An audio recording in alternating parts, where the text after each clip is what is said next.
श्री स्वामी समर्थ स्वामी महाराज तुमच्या सर्व चांगल्या इच्छा पूर्ण करो ही स्वामींच्या चरणी प्रार्थना करते आणि आजच्या व्हिडिओला सुरुवात करते। पण त्या अगोदर चॅनलवरती नवीन असाल तर सबस्क्राइब करा आणि शेजारील बेल आयकॉनलाही प्रेस करा, म्हणजे माझ्या सर्व नवीन व्हिडिओंचं नोटिफिकेशन तुम्हाला मिळेल आणि तुम्ही एक पण व्हिडिओ मिस करणार नाही। यावर्षी माघ पौर्णिमा ही उद्या म्हणजेच बुधवारी 12 फेब्रुवारीला आलेली आहे। या दिवशी भगवान विष्णू, देवी लक्ष्मी आणि भगवान चंद्राची पूजा केली जाते। या दिवशी पूजेदरम्यान काही मंत्रांचा जप केल्याने सर्व समस्या दूर होतात। त्याचबरोबर या दिवशी आपल्याला आपल्या पितरांची सेवा करायची असते। पितरांसाठी श्राद्ध, तर्पण आणि पिंडदान देखील या दिवशी केले जातात।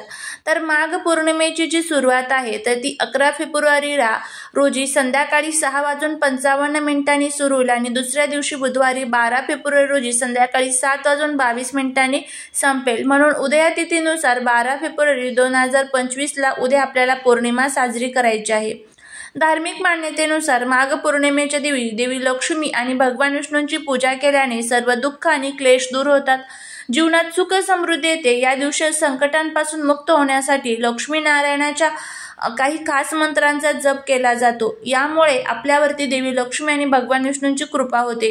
मग त्यामध्ये तुम्ही कोणत्या मंत्रांचा जप करायचा आहे तर ओम नमो नारायणाय नमः या मंत्राचा जप करू शकता, किंवा श्रीकृष्ण गोविंद हरे मुरारी हे नाथ नारायण वासुदेवाय या मंत्राचा जप करू शकता।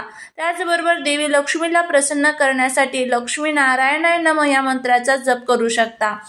त्याचबरोबर या दिवशी आपल्याला आपल्या घरामध्ये काही उपाय करायचे आहे। आपल्या घरातील सर्व दुःख, दोष, दारिद्र्य, अडचणी संपून जावे, आपल्या घराची, पतीची, मुलांची खूप जोरदार प्रगती व्हावी, आपल्या घरामध्ये पैशांच्या अडचणी कधीच नसाव्या, आपल्या मनातील ज्या काही कठीणातील कठीण इच्छा आहेत तर त्या पूर्ण व्हाव्या, यासाठी आपल्याला उद्या सकाळीच घरामध्ये या झाडाचं एक पान आणायचं आहे। हे पान आणल्यामुळे आपल्या मनातील इच्छा पूर्ण होतील, 7 पिढ्यांचं दारिद्र्य संपेल आणि आपल्या घराची, पतीची, मुलांची खूप जोरदार प्रगती होईल।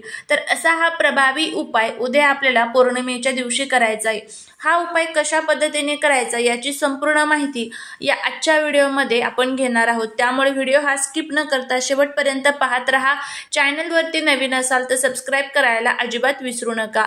उद्या माघ पौर्णिमा सकाळीच तुम्हाला काय करायचं आहे तर ब्रह्ममुहूर्तामध्ये उठून भगवान विष्णू आणि देवी लक्ष्मीचं स्मरण करायचं आहे। अंघोळीच्या पाण्यामध्ये थोडंसं गंगाजल टाकून तुम्हाला अंघोळ करायची आहे। त्यानंतर रोजची आपली घरातील जी देवपूजा असते तर ती करून घ्यायची आहे। उंबरठ्यावरती हळदीचं लेपन द्यायचं आहे। संध्याकाळी शक्य झालं तर सत्यनारायण करायचं आहे। त्याचबरोबर तुम्हाला कुंकुमार्चन करायचं आहे। आपली फरशी पुसत असताना त्यामध्ये हळद, मीठ, गोमूत्र टाकून फरशी पुसायची आहे। घरामध्ये धूप, दीप, अगरबत्ती, नैवेद्य याचा सुगंध दरवळला पाहिजे, अशी आपल्याला या दिवशी आपल्या घरामध्ये सकारात्मक ऊर्जा ठेवायची आहे। या दिवशी पृथ्वी तलावरती रोजच्या तुलनेमध्ये जी सकारात्मक ऊर्जा असते तर ती सहस्रपटीने कार्यरत असते। या दिवशी पृथ्वी तलावरती जे लक्ष्मी तत्व असतात तर ते खूप मोठ्या प्रमाणामध्ये कार्यरत असतात, त्यामुळे त्याचा फायदा हा आपल्याला होत असतो। असं म्हणतात ना की सर्व पौर्णिमेमध्ये माघ पौर्णिमा ही विशेष मानली जाते, कारण ही पौर्णिमा भगवान विष्णूंना समर्पित असते। भगवान विष्णू हे या पृथ्वीचे पालन करतायत, त्यामुळे या दिवशी त्यांची पूजा करायला खूप महत्त्व असतं। या दिवशी गंगा स्नान करायला विशेष महत्त्व दिलं जातं, कारण सर्व 33 कोटी देवी देवता माघ पौर्णिमेच्या दिवशी गंगा स्नान करण्याला येत असतात, पण आपल्याला ते शक्य नसतं। त्यामुळे आपण आपल्याच घराच्या आंघोळीच्या पाण्यामध्ये काही वस्तू टाकून आंघोळ करायला पाहिजे। त्याचाही व्हिडिओ चॅनलवरती आहे, तोही व्हिडिओ तुम्ही बघू शकता। त्यानंतर तुम्हाला या दिवशी काय करायचं आहे तर या झाडाचं एक पान आपल्याला आपल्या घरामध्ये आणायचं आहे, जेणेकरून भगवान विष्णू आपल्यावरती प्रसन्न होतील। तर आता हा उपाय कसा करायचा आहे त्याबद्दलची आपण माहिती घेऊया, त्यामुळे व्हिडिओ हा स्किप न करता शेवटपर्यंत पाहत रहा। चॅनलवरती नवीन असाल तर सबस्क्राइब करा आणि असेच नवनवीन माहितीपूर्ण व्हिडिओ बघण्यासाठी बेल आयकॉनलाही प्रेस करा। त्याचबरोबर कमेंटमध्ये ओम नमो भगवते वासुदेवाय नमः लिहिला अजिबात विसरू नका, जेणेकरून भगवान विष्णूंची तुमच्यावर कृपा होईल। ज्या घरामध्ये भगवान विष्णूंची सेवा केली जाते ते घर सोडून माता लक्ष्मी कधीच जात नाही, हे नेहमी लक्षात ठेवा।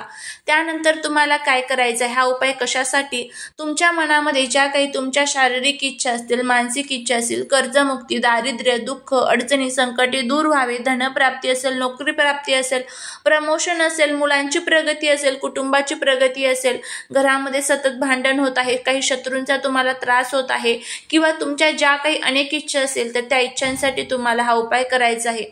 तर उपाय करत असताना एक गोष्ट नेहमी लक्षात ठेवा, त्यावरती सकारात्मक भावना आणि विचार ठेवणं तितकंच महत्त्वाचं आहे। तर आता आपल्या आजूबाजूला अनेक प्रकारची झाडं झुडपं असतात, त्यामध्ये अनेक प्रकारच्या दैवी शक्ती ज्या आहेत तर त्या विराजमान असतात आणि ज्या वेळेस आपण त्याचा उपाय जो आहे तर तो आपल्या घराच्या प्रगतीसाठी करतो त्यावेळेस त्या देवी देवतांचा आशीर्वाद हा आपल्याला मिळत असतो। तर उद्या तुम्हाला सर्वांनाच माहीत आहे की पौर्णिमेच्या दिवशी आपण पिंपळाच्या झाडाची पूजा करत असतो। तर या पिंपळाच्या झाडाची तुम्हाला पूजा करायची आहे आणि त्याच्यापासून हा जो उपाय आहे तर तो करायचा आहे। सर्वात प्रथम तुम्हाला घरून जात असताना शुद्ध पिण्याचं जे पाणी असतं तर ते एक तांब्याभर घ्यायचं आहे। त्यामध्ये थोडीशी साखर तुम्हाला मिक्स करायची आहे, थोडीशी हळद टाकायची आहे, त्याचबरोबर एक छान तुपाचा दिवा प्रज्वलित करायचा आहे आणि हे सर्व साहित्य घेऊन तुम्हाला तुमच्या आजूबाजूला जिथे कुठे पिंपळ वृक्ष असेल तिथे जायचं आहे। तिथे गेल्यानंतर सर्वात प्रथम त्या पिंपळ वृक्षाला तुम्हाला हे जल अर्पण करायचं आहे आणि दिवाही अर्पण करायचा आहे। ओम नमो भगवते वासुदेवाय नमः या मंत्राचा जप करायचा आहे। नंतर त्या पिंपळ वृक्षाच्या 7 प्रदक्षिणा मारायच्या आहे। तुमच्या मनातील जी काही इच्छा असेल ती तिथे व्यक्त करायची आहे आणि त्या झाडाचं एक पान तोडायचं आहे आणि ते तुम्हाला घरी घेऊन यायचं आहे। पान तोडल्यानंतर तिथे क्षमा प्रार्थना देखील मागायची। नंतर पान घरी आणल्यानंतर ते स्वच्छ धुवून पुसून घ्यायचं आहे। त्यानंतर देवघरामध्ये एक छान तुम्हाला तुपाचा दिवा प्रज्वलित करून घ्यायचा आहे आणि तुम्हाला हळदी कुंकू एकत्र करून त्याची पेस्ट तयार करायची आहे आणि नंतर तुम्हाला हे जे पान आहे तर ते देवघरासमोर बसायचं आहे आणि तिथे तुम्हाला ठेवायचं आहे। नंतर त्या पानावरती तुम्हाला स्वास्तिकचं जे चिन्ह असतं तर ते काढायचं आहे। स्वास्तिक काढत असताना मध्ये जे 4 डॉट असतात तेही द्यायचे, कडेने जे 2-2 रेषा असतात त्याही द्यायच्या आणि त्या स्वास्तिकवरती हळदी कुंकू अक्षता अर्पण करायची आहे। त्या स्वास्तिकच्या खाली तुमच्या मनातील इच्छा तुम्हाला त्याच्याच साहाय्याने लिहायची आहे जे हळदी कुंकू आपण घेतलेलं आहे। तर आता मग तुम्ही नोकरी संबंधित असेल तर नोकरी प्राप्ती लिहा, प्रमोशन लिहू शकता, शत्रुनाश लिहू शकता किंवा मग तुमच्या ज्या काही अनेक इच्छा असतील तर त्या एका शब्दात लिहायच्या आहेत। मग तुम्ही धनप्राप्ती लिहा, कर्जमुक्ती लिहू शकता। अशा पद्धतीने तुम्हाला तुमची इच्छा त्या पानावरती लिहायची आहे। नंतर तुम्हाला हे पान हातामध्ये घ्यायचं आहे आणि हातामध्ये घेऊन 108 वेळेस तुम्हाला ओम नमो भगवते वासुदेवाय नमः या मंत्राचा जप करायचा आहे। या मंत्राचा जप झाल्यानंतर परत एकदा भगवान विष्णू आणि माता लक्ष्मीला प्रार्थना करायची आणि तुम्हाला हे जे पान आहे तर ते आपल्या संपूर्ण घरातून फिरवायचं आहे। आपलं हॉल असेल, किचन असेल, बेडरूम असेल, संपूर्ण घरातून फिरवायचं आहे आणि मनामध्ये ओम नमो भगवते वासुदेवाय नमः या मंत्राचा जप करत राहायचा आहे। नंतर तुम्हाला हे पान घेऊन तुमच्या आजूबाजूला जिथे कुठे वाहतं पाणी असेल त्या वाहत्या पाण्याजवळ जायचं आहे आणि तिथे जाऊन हे पान जे आहे तर त्या वाहत्या पाण्यामध्ये सोडायचं आहे। या दिवशी भगवान विष्णू स्वतः गंगेच्या पाण्यामध्ये स्नान करण्यासाठी येत असतात। कोणतंही पाणी असू द्या ते गंगेसमानच पवित्र असतं, त्यामुळे वाहत्या पाण्यामध्येच तुम्हाला हे पान जे आहे तर ते सोडायचं आहे, हे लक्षात ठेवा। त्यामुळे हा उपाय व्यवस्थितपणे करा आणि वाहत्या पाण्यामध्ये ज्या वेळेस आपण हे पान सोडू त्यावेळेस ते साक्षात भगवान विष्णूंपर्यंत आपली इच्छा पोहोचणार आहे, हे लक्षात ठेवून तुम्ही हा उपाय करा।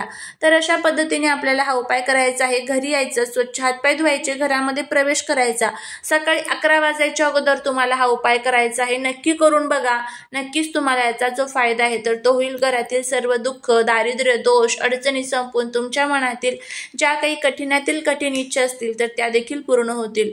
करून बघा, फायदा होईल। श्री स्वामी समर्थ।